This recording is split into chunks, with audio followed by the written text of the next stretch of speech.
Itu hari pertama. Hari kedua udah mau diajak pulang ke hotel. Pak, pulang Pak, capek Pak, nanti masuk angin. Oh iya, pulang.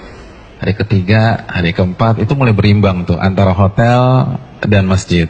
Hari ketujuh tawafnya udah di Zamzam Tower, kan gitu ya. Udah lupa. Pak, ini 10 menit lagi mau masuk waktu zuhur.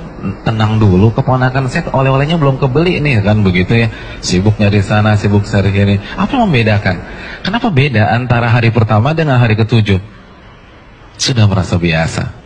Makanya kan kalau kita umroh tuh lihat deh, penjaga toko yang di sekitar ring 1 Masjidil Haram, itu kan memang ya azan kan pada tutup semua tuh. Tapi mereka kalau sholat di mana? Masjidil Haram?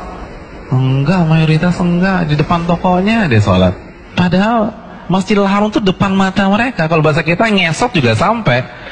Kita bayangkan 25 juta untuk bisa sholat di sana, mereka nggak mau. Kenapa? Karena mereka melihat Masjidil Haram tuh biasa. Seringnya berinteraksi itu bisa membunuh sensitivitas. Dan bahayanya kalau itu terjadi dengan Ramadan. Karena merasa sudah sering ketemu Ramadan, biasa. Seperti fenomena tahunan aja. Nah, ini yang bahaya. Dan yang lebih bahaya lagi, banyak di antara umat Islam itu melihat Ramadan dari satu sisi aja. Kan gitu. Kalau kita dengar Ramadan tuh, yang terbesit di benak kita apa sih? Bulan apa? Bulan ampunan, kan gitu ya. Bulan penuh rahmah, bulan penuh berkah. Oh, pokoknya enak-enak aja deh. Tapi tahukah kita bahwa Ramadan jika tidak kita sikapi dengan benar, maka bisa jadi menjadi mimpi buruk bagi kita pada hari kiamat. Nabi kita sallallahu alaihi wasallam bersabda dalam hadis riwayat Imam Muslim, celaka seseorang. Allahu akbar. Manusia sebaik Nabi kita sallallahu alaihi wasallam, semulia akhlak beliau sallallahu alaihi wasallam, itu sampai mengatakan celaka seseorang. Itu kan jarang banget. Jarang. Beliau dizalimi, doa beliau, Allahumma ighfir liqaumi fa innahum la ya'lamun. Ya Allah, maafkanlah kesalahan kaumku. Bisa jadi mereka nggak tahu. Itu ketika terluka.